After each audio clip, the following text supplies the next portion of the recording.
ಈಗೇನು ನಾವೆಲ್ಲ ಮತ್ತೊಮ್ಮೆ ಮೋದಿ ಅಂತಕ್ಕಂಥದ್ದು ಏನು ಅಭಿಯಾನ ಈಗಾಗಲೇ ಶುರು ಮಾಡಿ ಒಂದು ತಿಂಗಳಾಗಿದೆ. ಗೋಡೆ ಬರಹ ಆಯಿತು, ಗ್ರಾಮ ಚಲೋ ಕಾರ್ಯಕ್ರಮ ಆಯಿತು. ನಮ್ಮ ರಾಜ್ಯದಲ್ಲಿ ದೇಶದಲ್ಲಿ ಮೋದಿಯವರು ಕೊಡ್ತಕ್ಕಂಥ 10 ವರ್ಷ ಕೊಡುಗೆಯನ್ನ ನಾವೆಲ್ಲ ಮತದಾರರಿಗೆ ಮನೆ ಮನೆಗೆ ತಲುಪ್ತಕ್ಕಂಥ ಕೆಲಸವನ್ನು ಆಗಲೇ ಹಮ್ಮಿಕೊಂಡಿದ್ದೀವಿ.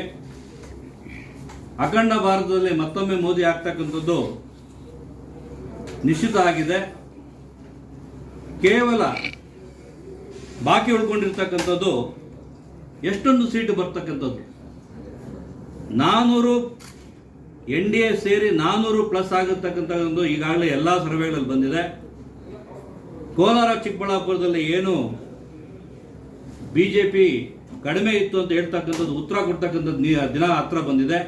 ಈ ಬಾರಿ ಕೋಲಾರ ಹಾಗೂ ಚಿಕ್ಕಬಳ್ಳಾಪುರದಲ್ಲಿ ಕೂಡ ದೊಡ್ಡ ಮಟ್ಟಕ್ಕೆ ಬಿಜೆಪಿನ ಬೆಂಬಲಿಸಿ ನಮ್ಮ ಎಲ್ಲ ಮತದಾರರು ತೀರ್ಮಾನ ಮಾಡಿ ಈಗಾಗಲೇ ಮೋದಿನ ಮತ್ತೊಮ್ಮೆ ಮೋದಿ ಮಾಡಬೇಕಂತಕ್ಕಂಥದ್ದು ನಿಶ್ಚಯ ಮಾಡಿದ್ದಾರೆ. ಈ ನಿಟ್ಟಿನಲ್ಲಿ ಇವತ್ತು ನಮ್ಮ ಚಿಕ್ಕಬಳ್ಳಾಪುರ ಜಿಲ್ಲೆಯ OBC ಒಂದು ಕಾರ್ಯಕ್ರಮವನ್ನು ನಮ್ಮ ಕಚೇರಿಯಲ್ಲಿ ಹಮ್ಮಿಕೊಂಡಿದ್ದಾರೆ.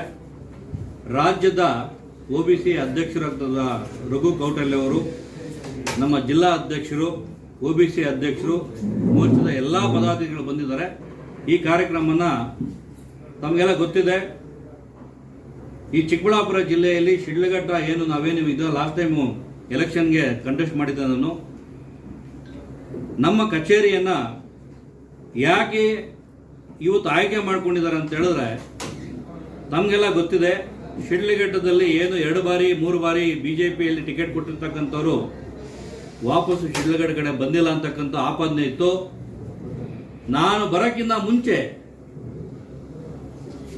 ಪಕ್ಷ ದೊಡ್ಡ ಮಟ್ಟಕ್ಕೆ ನಿಲ್ಲುತ್ತೆ ಅಂತಕ್ಕಂಥ ಉದಾಹರಣೆ ಕೊಡಬೇಕು ಅಂತ ಹೇಳಿ ನಾವು ಇವತ್ತು ಏನು ಥಿಯೇಟರ್ನ ಹೊಡೆದಾಕಿ ದೊಡ್ಡ ಆಫೀಸ್ ಮಾಡಿ ಆಫೀಸ್ ಉಳಿಸ್ಕೊಂಡು ಜಿಲ್ಲಾ ಮಟ್ಟಕ್ಕೆ ಸಮಾವೇಶ ಮಾಡ್ತಕ್ಕಂಥ ಕಾರ್ಯಕ್ರಮ ಒಂದು ಇವತ್ತು ಶಿಡ್ಲಘಟ್ಟಕ್ಕೆ ಒಂದು ಸೌಭಾಗ್ಯ ಇದೆ. ಮುಂದಿನ ದಿನಗಳಲ್ಲಿ ಶಿಡ್ಲಘಟ್ಟದಲ್ಲಿ ಕೂಡ ಬಿಜೆಪಿ ಬಾವುಟ ಹಾರಿಸ್ತೀವಿ.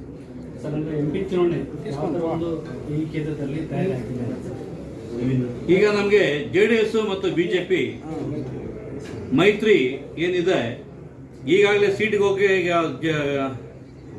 JDS ಇಂದ ಕೋಲಾರಕ್ಕೆ ಬೇಕು ಅಂತ ಕೇಳ್ತಾ ಇದ್ದಾರೆ. ಅದು ತೀರ್ಮಾನ ಆಗಿಲ್ಲ. ಇವತ್ತು ನಾಳೆ ತೀರ್ಮಾನ ಆಗುತ್ತೆ. ನಮಗೇನು ಬಿಜೆಪಿ ಆದರೂ ಒಂದೇ, JDS ಆದರೂ ಒಂದೇ, ಇಬ್ಬರು ಸೇರಿ ಎಲೆಕ್ಷನ್ ಮಾಡ್ತಾ ಇರೋದ್ರಿಂದ, ಮೋದಿಗೋಸ್ಕರ ಮಾಡ್ತಾ ಇರೋದ್ರಿಂದ ಎಲ್ಲ ಸಿದ್ಧತೆ ರೆಡಿ ಆಗಿದೆ.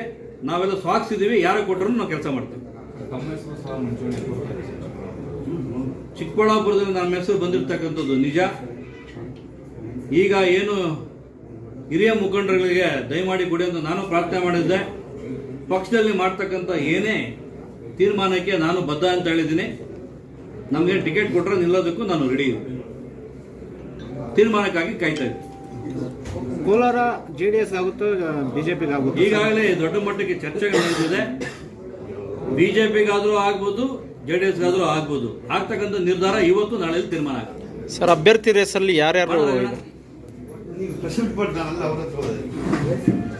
ಸರ್ ಅಭ್ಯರ್ಥಿಗಳ ರೇಸಲ್ಲಿ ಯಾರ್ಯಾರು ಇದ್ದಾರೆ ಸರ್? ಯಾವುದ್ರಲ್ಲಿ? ಕೋಲಾರ ಮತ್ತೆ ಚಿಕ್ಕಬಳ್ಳಾಪುರ. ಈಗೇನು ಬಿಜೆಪಿಗಾದ್ರೆ ಯಾರು ಕೊಟ್ಟರು ಮಾಡ್ಬೇಕಂತ ನಮಗೆ ಸೂಚನೆ ಇದೆ. ನಾವೇನು ಇಂಥವ್ರಿಗೆ ಕೊಡ್ಬೇಕಂತ ಹೇಳಿಲ್ಲ. ಈಗಾಗಲೇ ಇರ್ತಕ್ಕಂಥ ನಮ್ಮ MP ಸಾಕಷ್ಟು ಕೆಲಸ ಮಾಡಿದ್ದಾರೆ. ಅವ್ರಿಗೆ ಕೊಡಬೇಕಂತ ನಾವು ಕೇಳಿದ್ದೀವಿ. ಅದು ಬಿಟ್ಟು ಬೇರೆ ಪಕ್ಷ ತೀರ್ಮಾನ ಮಾಡ್ತೀವಿ, ನಾವು ಬದ್ಧ.